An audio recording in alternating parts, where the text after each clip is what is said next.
Welcome to BH harvest and life channel అండి. ఇదిగో ఈరోజు మరొక వైల్డ్ ఫ్రూట్తో మీ ముందుకు వచ్చేసా. మా స్కూల్కి వెళ్ళే దారిలో ఇంకొక ఫ్రూట్ అనమాట. బల్జి పండ్లు చూపించాను, కలివి పండ్లు చూపించాను, రెడ్గా ఉండే ఊటి ఫ్రూట్స్ చూపించాను. మీరు చాలా ఎంజాయ్ చేశారు. అదే కోవలోకి చెందిన మరొక వైల్డ్ ఫ్రూట్ అండి ఇది పేరు తెలిస్తే తక్కువ మన కామెంట్ చేయండి. మరి పల్లెటూరు బ్యాక్గ్రౌండ్ ఉండే వాళ్ళు ఈ పాటికే దీన్ని గుర్తుపట్టి ఉంటారండి. చూస్తున్నారు కదా, ఈ ఫ్రూట్స్ పండినప్పుడు ఏ విధంగా ఉంటాయి మీకు చూపిస్తాను. ఇదిగో ఈ విధంగా బ్లాక్ కలర్కి మారిపోతాయి, కలివి పండ్లు మారినట్టుగా బ్లాక్ కలర్కి మారుతాయి అన్నమాట ఈ ఫ్రూట్స్. ఇవి ఎడిబుల్ ఫ్రూట్స్ అనమాట.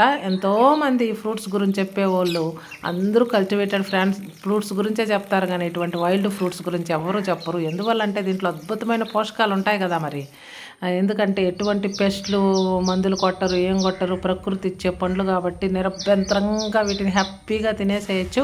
అట్లా అని చెప్పి ఏ పండ్లు అంటే ఆ పండ్లు తినకూడదండి. కొన్ని ఎడిబుల్ ఫ్రూట్స్ మాత్రమే తినాలి. నేను చూపించే పండ్లన్నీ మీకు ఎడిబుల్ తినే పండ్లే అండి. ఇవి కానీ కనిపిస్తే టక్కున బైకాపి కోసుకొని మరీ అద్భుతమైన ఆరోగ్యాన్ని మీ సొంతం చేసుకోండి. వీటి పేరు కొమ్మి పండ్లండి. కాబట్టి కనిపిస్తే కోసుకోండి. ఈ రోజుకి ఇంతేనండి వీడియో. Bye bye.